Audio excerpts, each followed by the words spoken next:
Hey, Hey, how are you, man? very good. How are you, man? I'm doing good. Yeah. Uh, Whereabouts are you at the moment? I'm in Berlin. Right. Okay. Excellent. Is that where you're living these days? Yeah. Yeah. Okay. What have you been doing lately? Lately, um, I was kind of trying to. I just moved into a new apartment, so I was basically like moving furniture around. Yeah. Yeah, I talked to some people from all over the world that listened to the album. Just shift the camera up a bit, mate. You Ah, cut off. yeah. Okay. Okay, there you go. Hey, I've heard the album. Hmm. Very, very good. Thank How you. did Thank you very much. it's yeah. It's a very good energy. The songs are great.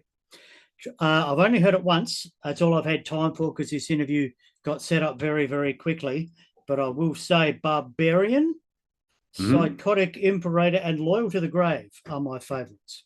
Ah, thank you very much. Thank you very much. See, those are the songs that people haven't listened to yet. Don't know when this is progressed, but these are the songs that, so far in December 2025, there's been three single releases, which are different songs. So I'm happy Mm-hmm. that you like the songs that are not being released, were not being Mm, released. mm. So, Tell us about the recording of the album. How did it go? Was it a long process, or have you been doing it long enough where it just sort of slotted in easily? How did it go? mean like the recording or the Yeah, writing? yeah. Well, the whole thing. Start at Oh, the beginning. The um, writing. When was this mhm. all started? We I constantly write music, so that's what I do. I always collect like ideas.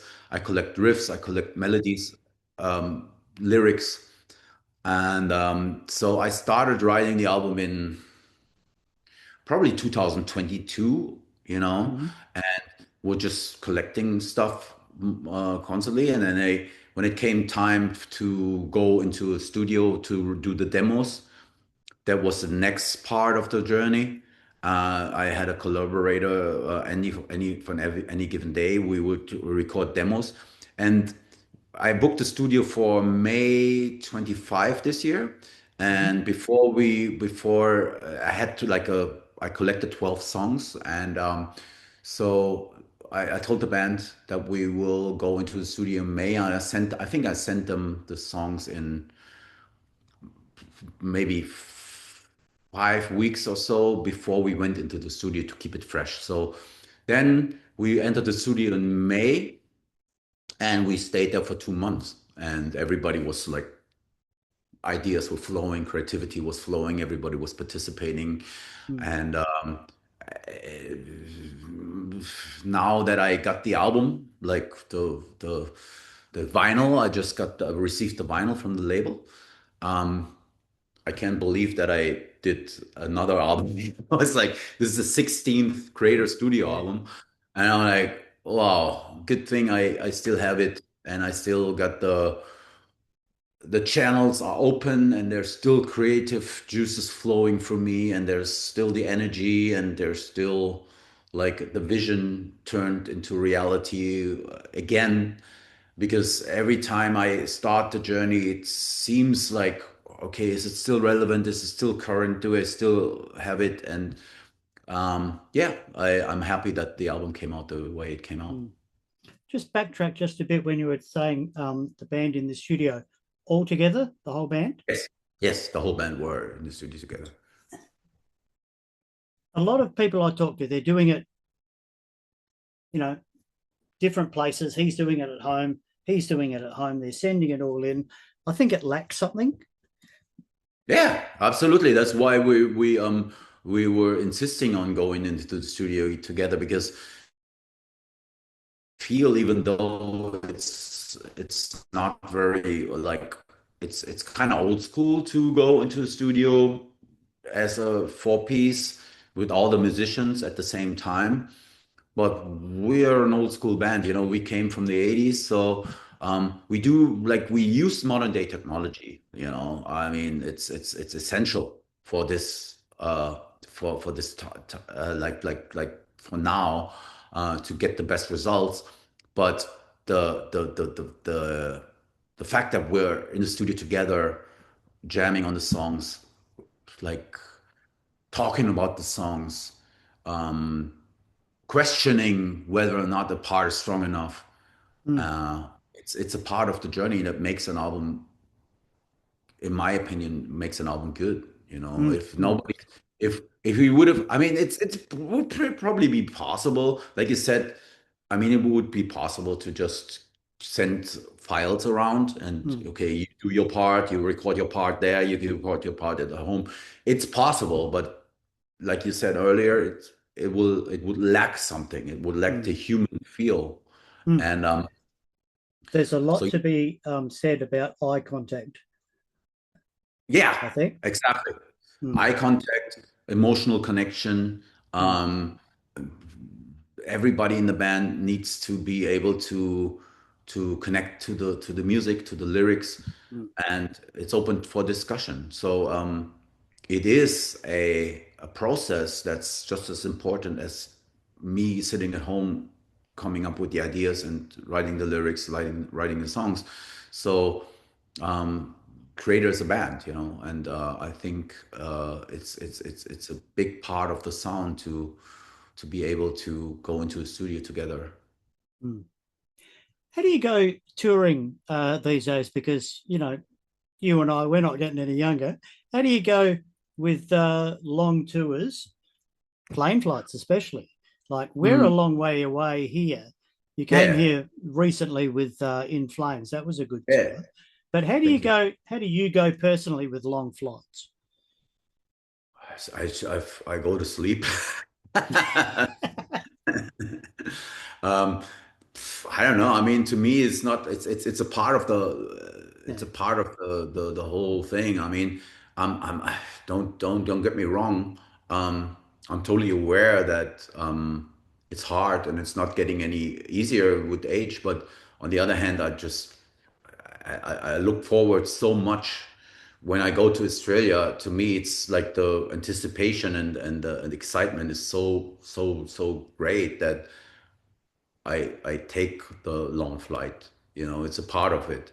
Mm, And of course, it's not ideal. It's the traveling. I wouldn't be lying to you if I would say that I enjoy traveling. I mean, enjoy traveling is a part of the journey to in order to get the music to the people, and it's something that I could live without. But on the other hand, there's definitely worse things in life. You know? mm, So it's yeah.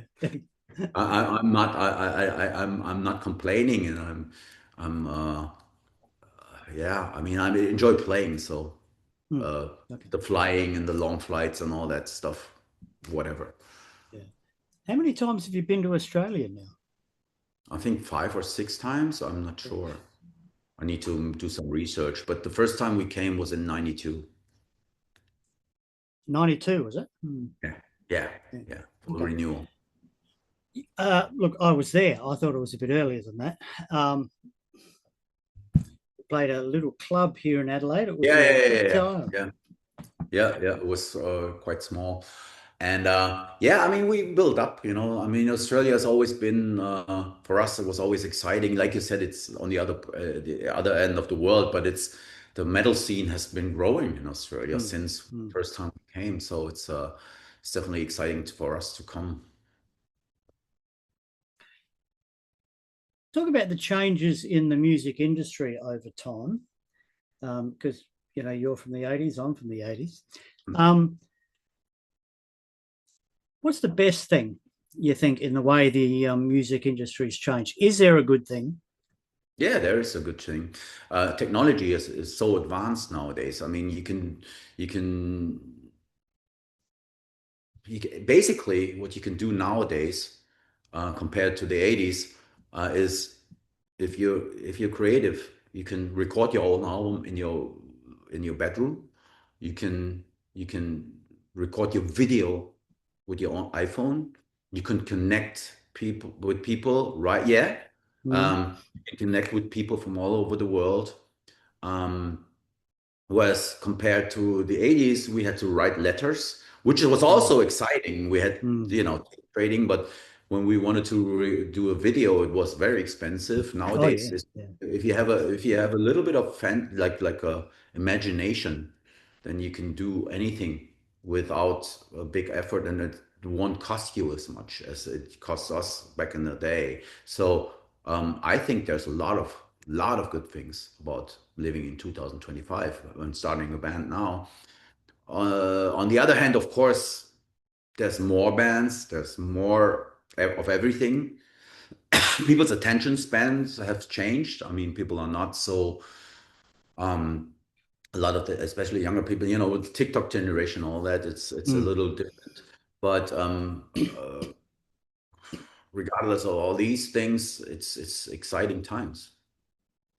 It's exciting to live in the year 2025. And like I said, I mean, if you start a band now, you have the opportunity to really get your music out there with quite quickly without even being connected to the music industry, you Mm. know. Yeah, yeah, exactly right.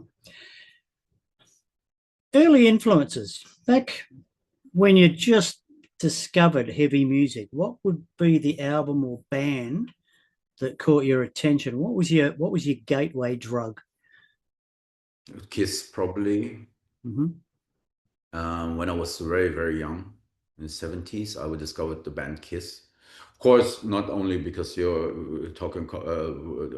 in Australia, AC/DC, those two bands, Mm-hmm. There was also always a little rivalry between Kiss fans and AC/DC fans. But I Mm-hmm. like both. So, who else? I mean, rock, that's like the gateway to rock because those are very like um, early influences, and it's the first bands that you listen to when you're a kid and you don't know anything. Second, uh, like very soon after that, I discovered the whole like the British stuff, like um, Iron Maiden, Judas Priest, the classic bands, the classic heavy metal Mm-hmm. bands. Later on, there was the black metal and the death metal and the thrash metal. So, but the classic metal is definitely what influenced us. Mm. Good times. It was a good time to be alive back then, Yeah, just yeah, yeah, discovering that stuff. yeah, yeah. It was exciting. I mean, um, from nowadays point of view, if you think about it, all the old dinosaurs that are dying out. I mean, Ace Frehley just died, and it was shocking for me because it's almost like a part of my childhood was gone. Mm. But Yeah. it's just the way it goes. I mean, nowadays kids have different bands, and it's just passing the torch, so to speak. So it's like being alive is it's an experience. We're a spiritual being making a human experience, and it's exciting. Mm. With all of these crazy, I mean that in a good way, crazy festivals that happen all over Europe. Um, what's your favorite one and Oh, why? that's a good question. I love them all because even the small ones, there's like people involved that are really, really trying to help the scene or trying to create a scene in their area. Um, there's, of course, I have my favorite ones, but it always constantly changing. You have the Mm. big one, of course, Wacken and Hellfest. Hellfest has Mm. really, really gone. The lineup at Hellfest is spectacular. It's It's almost it's it's fucking insane if you don't mind my language. yeah, that's the word. That's the word. I mean, it's insane. I mean, you got all kinds of like the best bands from the world of metal, rock, whatever you want to call it, Mm. and one festival. So it's super great. I mean, do I have a favorite festival? It would lineup wise, it would probably be Hellfest. Wacken, of course, is also cool. It's always like a highlight for every band that plays, but also like some smaller festivals that I Yeah. really, really Let me throw enjoy. another bit into that question. Is there a, like I've seen some videos in like an old castle where they had to crane in the PA over the wall. That would just be insane to be either Yes. playing that or in the crowd at a venue Mhm. like that. Have you played some of those? Yeah, yeah. You're probably talking about Brutal Assault. That's taking place in a castle. It's in the Czech Republic. Um, I know friends that that have been to that. Mm, Yeah, yeah. Then there's mm, a festival in Transylvania, Rockstar Extreme, which is also very cool. So like this is the beauty, about Europe. Europe really, I have to say, has the best festivals. It's mm, also the way Europe is structured. You can go. mm, I'm in 2 hours. I'm in Poland. It's very very small country. So I mm. go on the train in 2 hours. I'm in Poland from Yeah, here from the. yeah, unreal. Yeah, my wife and I, we were going to go to Europe in 2020, but then COVID happened, so that got cancelled. Ah. Um, and one weekend where we had a bit planned out, but one weekend we couldn't. There were three festivals on the same day. We couldn't work out which direction we were going to head. It's like Yeah, fucking hell. yeah. Yeah, absolutely. That's the thing, that's definitely like the summer is very busy. And next Mm, summer, we will not play any festival. We'll only play one festival next summer.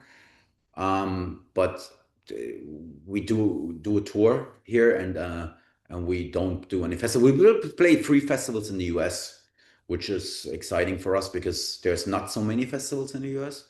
no. So yeah, it's a different vibe. So yeah, we'll see. Yeah. Okay. Okay. Right. What happens now? The album, that excellent album, Crushers of the World, is coming out on January 16th, I believe. Haven't got the date in front of me. January 16th. What happens then? Then we go prepare for a tour. We're gonna do pre-production. We will release another video for the title track, and we will basically be touring for the whole Mm, of 6, and where then we'll any see. Whatever. any tours that are a long way from home? Yes, we actually, as we speak, yesterday I got there's two options, and Mm-hmm. we're discussing when and how we're gonna do an Australian New Zealand tour. Right. Okay. Good. We'll keep listening for that. Hey, Thank you. thank you so much for having a chat to me. It was a great chat. All right. Good luck on the new album. Excellent stuff. Good All right. luck with that. And All right. hopefully we'll see you down here again very soon. All right, and take care. Thanks. Have a good one.